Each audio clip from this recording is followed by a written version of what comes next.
Hi, I'm Nikki from nikkilubing.com. I am an ESL and Spanish teacher if you are new to this channel. So today I'm going to tell you about how I became an ESL teacher. I actually started out as a Spanish teacher, but I didn't even know that I was going to end up teaching Spanish.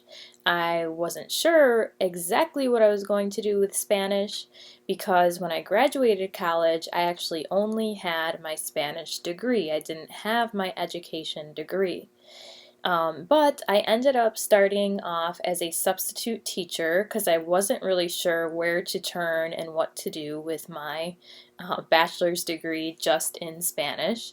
Part of me thought about doing business, interpreting. I really wasn't sure, but substitute teaching was just something that I could start with.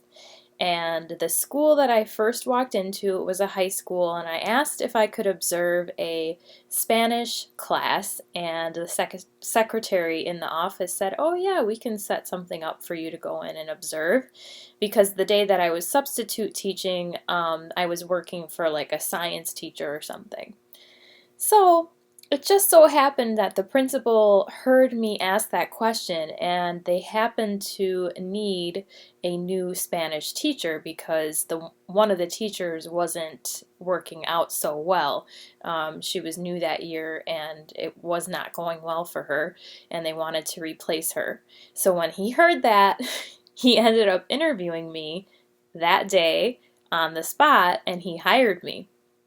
He said, "For now, just continue to come back and substitute here, but we're going to put you in this position as soon as we can." So a couple days later, I get another job at the school. I think I'm going in to substitute teach. And no, they said, "Guess what? You're starting to teach Spanish today." I was like, "Oh, okay, great. Where do I go?" So I basically had no idea what I was going to do that day. I just opened up the Spanish book. I talked to the students. I said, "What do you guys know?" They said, "We know nothing." So I said, "Okay, we're starting with the alphabet." So basically my first, 4 years of teaching were in high school, teaching Spanish, and I taught all levels of Spanish, from Spanish 1 to AP, and it was a great experience. But eventually I went to get my master's in education, and after I got my master's, what happened was the United States had the collapse, the economic collapse, and that was, I graduated in 2009, but the crash happened in 2008. And so it was not that easy to get a job, and I wanted a job in high school, but I ended up taking a job in a first grade bilingual class. So this was a lot different than what I was used to, and the degree required for that, actually I needed to have a bilingual certificate, not just a Spanish one. So I had to take a test. I did pass the test, but I really at the time preferred high school, so I ended up going back to high school about a year after that. But again, a great experience, but that is what started me on my journey toward getting my ESL endorsement, because to be a bilingual teacher here in the United States, it goes hand in hand with teaching ESL.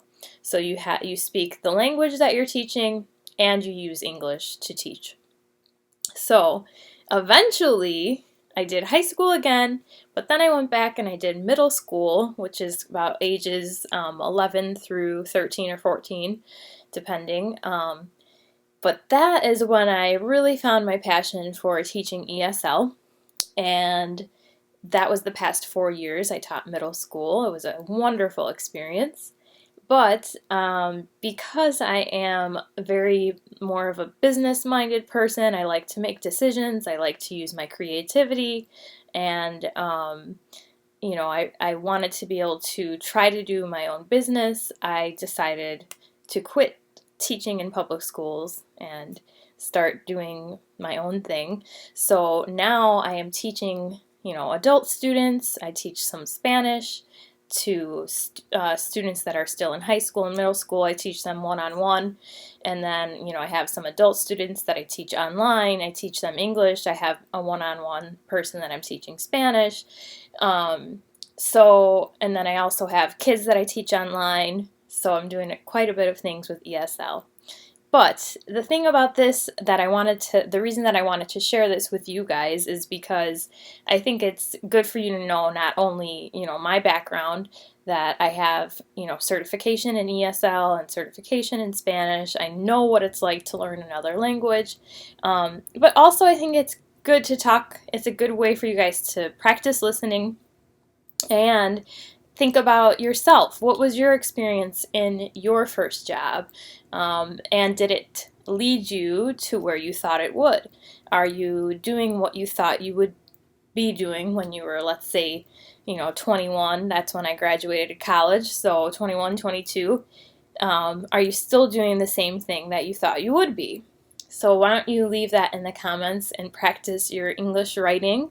And I'm also curious to know if you had a similar situation where you changed jobs or careers, or did something you didn't think you would be doing after from the beginning. It's kind of cool to see how life changes and new things that happen over time, unexpected things that happen. So that's all for today, and looking forward to hearing from you about different things that you've experienced. So until next time, thanks for listening. Bye.